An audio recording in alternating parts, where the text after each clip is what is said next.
الحمد لله رب العالمين والصلاة والسلام على خير خلقه محمد وعلى آله وأصحابه أجمعين. سلامي خواهي قولت عليه السلام عليكم ورحمة الله وبركاته. يموين لباسي سليقه وخروشتي جوان لما ملو بفتار دا خلقي مسلمانان چوارچین لە مسلمانان لەم بابەتە هەڵەت یەگەیشتون و ئینشاءالله ئێمە ئومێد دەکەین ئەو چوارچینە بتوانین ڕاست بکەینەوە، بەڵکو بتوانین سەلیقە و ڕەوشتێکی جوانمان بوێ لە مامەڵە و گفتاردا لەگەڵ خەڵکیە و لەگەڵ مسلمانانە.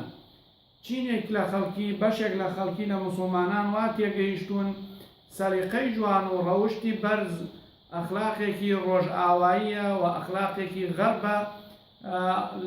مسلمانان دواتر هاتوون تەقلیدی ئەوە ئەکەن لە غەربەوە وەرگیراوە نەک لە ئیسلامەوە.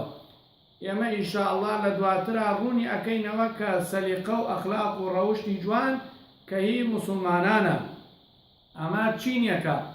چینی دووەم لە خەڵکی وەها تێگەیشتون کە لەگەڵ سەلیقەی جوان و خوڵقی جوانی مسلمانان لەگەڵ هەرسوکەوتی ئەوانە ناگونجێ، بە تایبەتی گەنجان لە کاتێکە وا ئەزانێ کە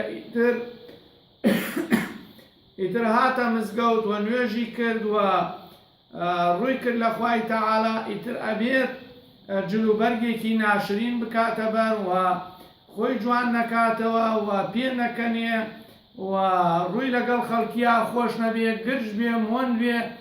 ئێمەش پێیان دەڵێن کەوا ئیسلام زۆر ئەهتیمامی بە خودی شخصیەتی ئینسان داوە و چۆن تەرتیبی ژیانی ئینسانی کردووە ئینشاءالله ڕوونی ئەکەینەوە. و چینێکی تر لە خەڵکی وا تێگەیشتون ئەمە هیچ پەیوەندیەکی بە دینەوە نییە، بەڵکو دین بۆ مزگەوتە و ئیتر ئەخلاق و ڕەوشتیش بۆ دەرەوەی مزگەوتە.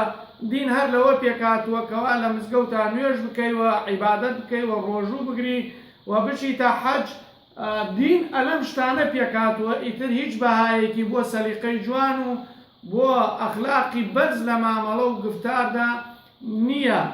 و بەشێکی تر لە خەڵکی لە مسلمانان کە ئەکەنە چینی چوارهەم کە خەڵکانێکی دیندارن، خەڵکانێکی مسلمانن، هاتشۆی مزگەوت ئەکەن، ئیلتیزاماتی دینیان هەیە و ڕەوشتیان لە ناو مزگەوتە زۆر باشە، بەڵام لە دەرەوەی مزگەوت سەیرەکەی کەسێکی درژە، کەسێکی مۆنە، تەبیعەتی وشکە، سەلام لە مسلمانان ناکە، سەلیقەیەکی جوان و مامەڵەیەکی دروستی لەگەڵ مسلمانان و خەڵکیان نییە.